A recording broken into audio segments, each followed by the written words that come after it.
ఇగో రేయాన్ష్ జుట్టు అసలు కోంబే అవసరం లేదు, వీళ్ళ డాడీకి రేయాన్ష్కి కోంబ్ లేకుండా జుట్టు అట్లే ఉంటుంది. ఇప్పుడు ఎంత ఇగో మనం ఎంత చూసినా సరే మల్గదు అస్సలు, కోంబే అవసరం లేదు కదరా నీకు, మీ డాడీకి నీకు ఇగో మల్గదు అస్సలు.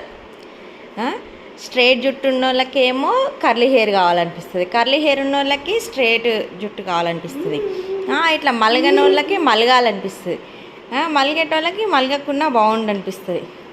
ఇప్పుడు వివిన్ క్యూడ్ మంచిగా మలుగుతుంది హెయిర్. వాళ్ళ డాడీకి ఇట్లా ఇష్టమట, చిన్నప్పటి నుండి ఇట్లా ఉండాలని. వాళ్ళ డాడీకి ఏమో రేయాన్ష్కి వాళ్ళ డాడీకి సేమ్ ఉంటుంది. ఇట్లా ఇగో అస్సలు మలగదు. ఇగో మనం ఏం చేసినా సరే ఆయిల్ పెట్టని ఏం పెట్టని జుట్టు అసలు మలగదు, ఇక అస్సలు మలగదు.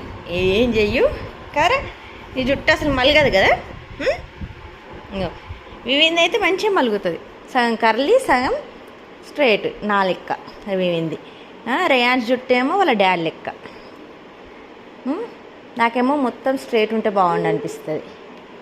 అంతే, మనం అనుకున్నది జరగదు ఎప్పుడైనా. పట్టుకో కోమ్ తెచ్చుకో, గుడ్ బై.